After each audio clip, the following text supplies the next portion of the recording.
Just after this Thursday's full moon in Capricorn, Saturn is stationing retrograde. It's stationing retrograde on July 12th at 1 degree and 56 minutes of Aries. A Saturn retrograde is not really anything to be afraid of. It happens every year. Saturn is retrograde for like 4-ish months every year. It's just the station that really pulls our focus, and like Saturn themes become really loud.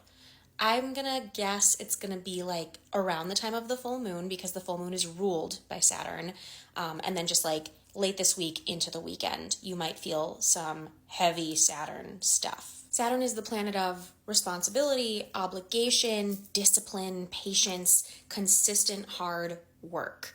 And right now it's in Aries, the sign of its fall, because Aries represents impulse. It is our instinct. And so there's this really contradictory relationship between Saturn wanting to be very disciplined and measured and Aries saying, we actually don't have time for that. We need to do something right now. Saturn also being the planet of authority figures in the sign of recklessness and impulsive behavior. It's very on the nose, and it's not new. I do wonder, I'm keeping my eyes open for additional recklessness, or it's like a ramping up of any kind of impatience or restlessness, or just like a breaking point being hit with authority figures, like wanting to do something even when it's like the worst possible decision you could make. Saturn's going to be retrograde between July 12th and like late November of this year. I think between July and September 1st, when it re-enters Pisces, the time that it's spending retrograde in the sign of its fall, Aries, is just going to be really volatile. I don't know, I think of like gnashing your teeth and like trying to rattle the bars of your enclosure. There's just this like grinding nature to Saturn constraining our ability to take the action that we want to take and our need to take some kind of action. It's very unstoppable force meets immovable object. And after September, when Saturn re-enters Pisces, I do think there's like an element of, because Saturn and Neptune, again, they're really close together and they're kind of traveling together. They're both going to retreat back into Pisces, which is a sign of like the dreamscape and delusion and escapism. Aries is like, we're awake, we're alert, we're enthusiastic and earnest. And Pisces is like, just kidding, I'm not really interested in engaging with any of this. So it's like we're hitting the snooze a little bit on the alarm. They're going to re-enter Aries. I think it's early in 2026. It's like January or February.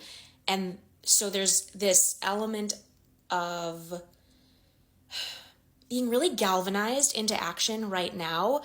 Something might happen later on this year to kind of lull us into a sense of safety or comfort, or just like, okay, it's actually not an emergency anymore. I can take a rest.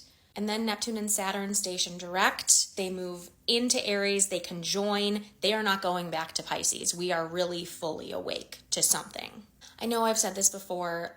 Saturn and Neptune conjoining in Aries really is highly symbolic of a new world being born. Is it a world that we want to live in?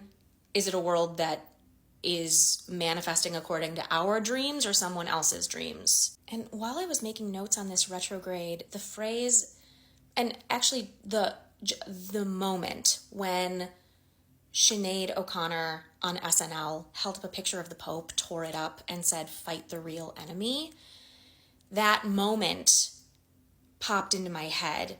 I think with Saturn in Aries, Aries does not pull punches. Aries very openly and overtly says the thing, does the thing, whereas Pisces, it's a little more obfuscated and there's like confusion as to what's really causing any of this? With Aries, there really is an emphasis on, am I going after the people and the structures who are actually the cause of my misery? Or am I stuck in a place of like scapegoating my neighbors or scapegoating people who are equally disempowered to me, maybe even more disempowered than me? I think when it feels like there's a great deal of distance between you and the people in charge, it can feel so much easier to go after a more accessible version of the enemy in your mind by like getting into arguments with people who you actually can have conversations with, or random people that you find on the internet or something. Very much like when you're being raised in an abusive home and it's not safe to outright confront the caregiver who is committing the abuse, it can feel so much easier to scapegoat your sibling who won't shut the hell up. Like, why are you making this harder for all of us? This is your fault. You know what I mean? I think that we really need to keep in mind who is actually the fucking op. I also, with this first part of Saturn's retrograde, again happening in its fall, and just like really crunchy, real struggle with Saturn themes. Some of those themes being aging, and this feeling of like withering away, or like time stealing your life force from you. I kind of wonder if some of us will be renegotiating or like reckoning in some way with our age and with time. Saturn takes its time, and Aries says, we need to act right the fuck now.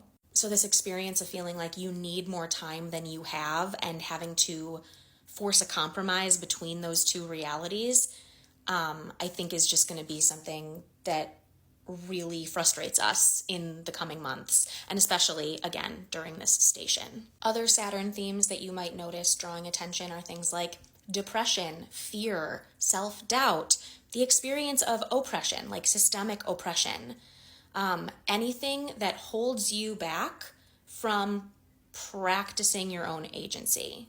It's not forever, but it is right now, and you're allowed to be angry about that. I hope this video was helpful and interesting. Thank you for watching. If you liked this video, please leave me a like, comment something nice about Sinead O'Connor, and if something was said in this video that you think could be helpful for someone else, please share it with them. If you would like to book a reading with me, you can click the mushroom and visit the site listed. I would love to work with you. Good job today. Good luck out there.